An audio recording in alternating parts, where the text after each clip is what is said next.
चांदवन now आप अगर India का स्टांस देखो इजराइल और फिलिस्तीन वॉर में तो हमेशा हम काफी हद तक न्यूट्रल रहे हैं, मगर इस बार इंडिया प्रॉपरली खड़ा हुआ है इजराइल की तरफ। इंडिया ने ऑन रिकॉर्ड ये कहा है कि Israel we stand with you. और इस वीडियो में हम जानेंगे कि दुनिया के जो बाकी देश हैं US, Russia, China, UK, Pakistan, इन सब ने क्या कहा है इजराइल फिलिस्तीन वॉर को लेकर। बहुत ही इंटरेस्टिंग वीडियो होगी, मगर सबसे पहले ये जान लो, जब मैं ये वीडियो रिकॉर्ड कर रहा हूं ये बताया जा रहा है कि 500 से ऊपर लोग ऑलरेडी इजराइल फिलिस्तीन वॉर में मर चुके हैं और ये नंबर ऑब्वियसली बढ़ने वाला है।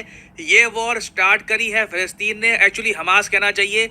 गाजा पट्टी, यहाँ पे अगर आप देख पाएंगे ये गाजा पट्टी है, यहाँ पे एक आतंकवादी संगठन है हमास के नाम से, इसने ये वॉर स्टार्ट करी है। बट इजराइल मोस्ट प्रोबब्ली ये वॉर खत्म करेगा। अभी के लिए मैं आपको ये बता दूं कि इजराइल ने पूरी गाजा पट्टी को एक मिलिट्री जोन डिक्लेयर कर दिया है। यहाँ पर इलेक्ट्रिसिटी, पानी, खाने की सप्लाई सब कुछ कैंसिल कर दिया। नहीं तो वैसे आप अगर देखें तो गाजा पट्टी को लिटरली इजराइल पालता था। जो यहाँ पे इलेक्ट्रिसिटी जाती थी वो इजराइल से जाती थी, पानी की सप्लाई जाती थी इजराइल से। तो अगेन हमास ने सडनली इजराइल पे जो ये अटैक किया है 5000 रॉकेट्स का, इन दी एंड ना इसका सबसे ज्यादा नुकसान होगा गाजा के आम लोगों पर। जो इनोसेंट लोग हैं वो सबसे ज्यादा सफर करने वाले हैं। और वैसे मैं यहाँ पे ऐड कर दूं कि ये वॉर सिर्फ गाजा और इजराइल तक सीमित नहीं है, लेबनान भी शामिल हो चुका है। यहाँ पे अगर आप देख पाओगे इजराइल के नॉर्थ में आपको दिख जाएगा लेबनान में एक ग्रुप है हिजबुल्ला की तरफ से भी इजराइल पे अटैक हुआ है और इजराइल ने हिजबुल्ला के अगेंस्ट भी जवाबी कार्रवाई स्टार्ट कर दी है। तो Israel is under some pressure, मगर इजराइल कोशिश कर रहा है कि हिजबुल्ला हमास दोनों को प्रॉपरली ये जवाब दे। और यहाँ पे आप पूछ सकते हैं कि मैं ये क्यों कह रहा हूँ कि इजराइल इज अंडर प्रेशर। देखिए, जब एक कंट्री के फॉर्मर पीएम सोल्जर्स के साथ जाके खड़े हो जाए, यहाँ पे फॉर एग्जाम्पल आप देख पाओगे Naftali Bennett, former prime minister of Israel, ये बिल्कुल आज के समय इजराइल के सोल्जर्स के साथ जाकर खड़े हो चुके हैं। ये कह रहे हैं कि समय आ चुका है कि हम हमास को इरेडिकेट कर दे, इसका वजूद खत्म कर दे। तो इसलिए ना अब जो इजराइल फिलिस्तीन की वॉर की बात चल रही है, ये लग रहा है कि फाइनल वॉर होगी, this will be the last war.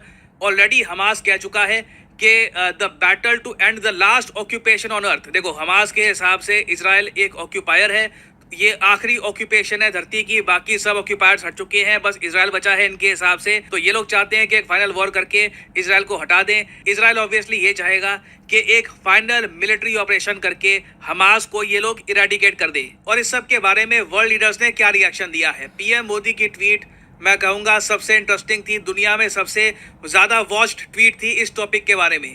यहाँ पे आप देख पाओगे नरेंद्र मोदी जी, इंडिया के पीएम, ने ये कहा है कि बहुत ज्यादा शॉक्ड हूं by the news of terrorist attacks in Israel. ये जो लाइन है ना, ये बहुत ज्यादा मैटर करती है।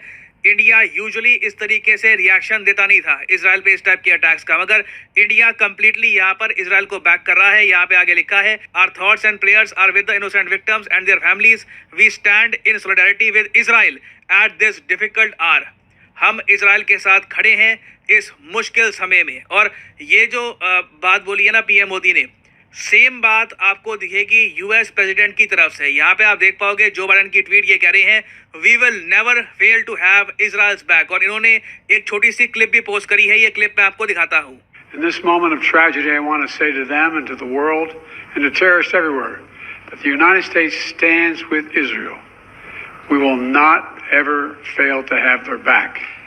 We'll make sure that they have the help their citizens need and they can continue to defend themselves. तो जो बाइडेन ने ये कहा, उसके बाद अगर हम देखें तो ऋषि सुनाक और इमैनुअल मैक्रोन ने भी सेम बात दोहराई है। एक्चुअली आप देखोगे यूएस, यूरोप, इंडिया और इवन ताइवान और जापान की तरफ से आप देखोगे ना, तो इजराइल को सपोर्ट दिया जा रहा है। यहाँ पे आप देख पाओगे ऋषि सुनाक और इमैनुअल मैक्रोन ने भी ये कहा है कि टेररिस्ट हमास, ये जो बहुत इंपॉर्टेंट वर्ड्स यूज किए जा रहे हैं बाय हमास टेररिस्ट, यूजुअली ना आप कह लो मिलिटेंट वर्ड यूज करते हैं या फिर और वर्ड यूज कर रहे होते हैं। पहली बार सारे वर्ल्ड लीडर्स, बड़े वर्ल्ड लीडर्स, आतंकवादी, ये वर्ड यूज कर रहे हैं हमास के लिए। और सब कह रहे हैं कि इजराइल के पास पूरा अधिकार है कि खुद को ये डिफेंड करे। तो मतलब इजराइल अब जो भी कार्रवाई करेगा उसकी खुली छूट है इजराइल को आज के समय। तो हमने अभी देख लिया कि यूएस और प्रीटी मच आप कह सकते हैं वेस्टर्न कंट्रीज, इंडिया, ताइवान और जापान, ये सब इजराइल के सपोर्ट में खड़े हैं। अब बात करते हैं उन कंट्रीज के जो या तो न्यूट्रल है या तो थोड़े बहुत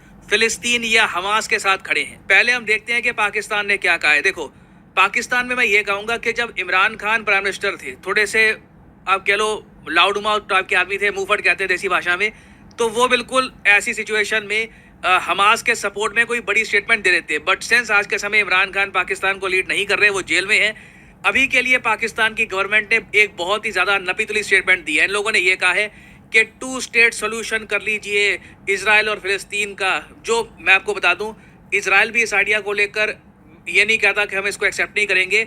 इजराइल भी काफ़ी बार कह चुका है कि 2 स्टेट सोल्यूशन की तरफ हम दे सकते हैं, और साथ में पाकिस्तान ने ये कहा है कि जो भी अभी वायलेंस हो रहा है ये ख़त्म करना चाहिए। तो ये बहुत ही इंटरेस्टिंग है। इमरान खान के जाने के बाद से ना जो टोन है पाकिस्तान की, ये काफ़ी न्यूट्रल हो गई है इस मामले में। सेम बात आपको दिखेगी चाइना की तरफ से। चाइना ने भी ये बात बोली है कि independent फिलिस्तीनियन state is the only solution, और अभी के लिए हम बहुत ज़्यादा कंसर्न है अबाउट इजराइल हमास वॉर। आप मेन डिफरेंस ये देखोगे यूएस, इंडिया, फ्रांस, यूके की स्टेटमेंट और पाकिस्तान, चाइना की स्टेटमेंट में, कि पाकिस्तान, चाइना की स्टेटमेंट में ना ये लोग ये नहीं कहते कि इजराइल पे अटैक हुआ है या फिर इजराइल के हम साथ खड़े हैं वगैरह। ये लोग बहुत ज़्यादा न्यूट्रल स्टांस रख रहे हैं, जबकि सिंस पहला अटैक इजराइल पे हुआ है ना, तो बनता है कि इजराइल को आप सपोर्ट करें। बट ये लोग आप कह लीजिए न्यूट्रल हैं, बट थोड़े बहुत झुके हुए हैं टुवर्ड्स हमास। फिर अगर हम बात करें रशिया की, अब रशिया के बारे में क्या कहूँ। रशिया देखिए बिल्कुल ये कह चुका है कि इमीडिएटली सीज फायर करो, जो भी वायलेंस हो रहा है इसको ख़त्म करो। But at the same time मैं यहाँ पे आपको ये भी कह दूँ, पिछले कुछ सालों में ना हमास और रशिया की जो नज़दीकियाँ हैं ये थोड़ी बहुत बड़ी हैं। फॉर एग्जांपल यहाँ पे आप देख पाओगे आर्टिकल, कुछ महीने पहले मार्च के आसपास मुझको याद है कि रशिया ने इनवाइट किया था हमास के लीडर्स को कि आप आइए मॉस्को में क्रेमलिन को विजिट करिए। हालांकि रशिया ने ऑन रिकॉर्ड ऑफिशियली इनको कोई वेपन्स प्रोवाइड नहीं किए हैं, मगर यूएस इंटेलिजेंस और कई लोग वो लोग क्लेम करते हैं कि रशिया का एक इनडायरेक्ट सपोर्ट है आज के समय हमास को। और ये बात हम ऑलरेडी जानते हैं, ईरान एक बहुत ही बड़ा सपोर्टर है फिलिस्तीन का, हमास का, हिजबुल्लाह का, और रशिया बाय डिफ़ॉल्ट एक बहुत बड़ा सपोर्टर है ईरान का। तो रशिया आप कह लीजिए चाइना, पाकिस्तान से भी थोड़ा ज़्यादा टिल्टेड है टुवर्ड्स हमास। जी हाँ, रशिया काफ़ी करीब है हमास के because of the Iran connection. Now in सब के अलावा बाकी कंट्रीज अगर हम देखें तो पहली बात तो उनकी इतनी जियोपॉलिटिकल सिग्निफिकेंस है नहीं। जो मेन कंट्रीज थी उनके बारे में हम बात कर चुके हैं। बाकी अफ्रीका और लैटिन अमेरिका, इनकी तरफ से बात यही आ रही है कि वायलेंस खत्म करना चाहिए, गलत हो रहा है वगैरह, बहुत न्यूट्रल सी स्टेटमेंट आई है। बट जहाँ तक मैं देख पा रहा हूँ ना, इजराइल अब तैयार हो चुका है एक लॉन्ग वॉर के लिए, और इसका बेनिफिट रशिया को होगा। समझाऊंगा अभी कैसे। ऑलरेडी वेस्टर्न मीडिया में, यूएस मीडिया में ये बात दोहराई जा रही है कि इजराइल ने वार्निंग देनी स्टार्ट कर दी है कि लंबी वॉर चलेगी है, हम इस बार हमास को कंप्लीटली इरेडिकेट कर देंगे।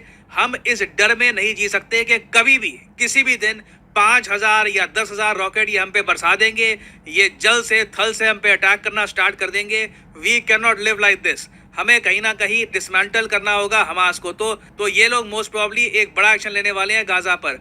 और अगेन इस पर आपको आर्टिकल्स दुनिया भर में मिलेंगे कि Israeli leader warns of long war. Now ये लॉन्ग वॉर कितनी होगी? अगर हम यूक्रेन रशिया वॉर को देखें तो इसको 1 साल 7 महीने से ऊपर हो चुकी है। जी हाँ, इतना लंबा समय हो चुका है रशिया यूक्रेन वॉर को। तो अगेन मैं यहाँ पर सरप्राइज नहीं होऊंगा अगर हमास, हिजबुल्लाह और इजराइल के बीच में जो ये वॉर है ये भी लंबी खिंच जाए। ये भी कोई बड़ी बात नहीं है कि 1 साल तक खिंच जाए। It can very much happen. और इसका बेनिफिट रशिया को कैसे होगा कि दुनिया की जो अटेंशन है ना, ये यूक्रेन रशिया वॉर से थोड़ी बहुत डाइवर्ट हो जाएगी।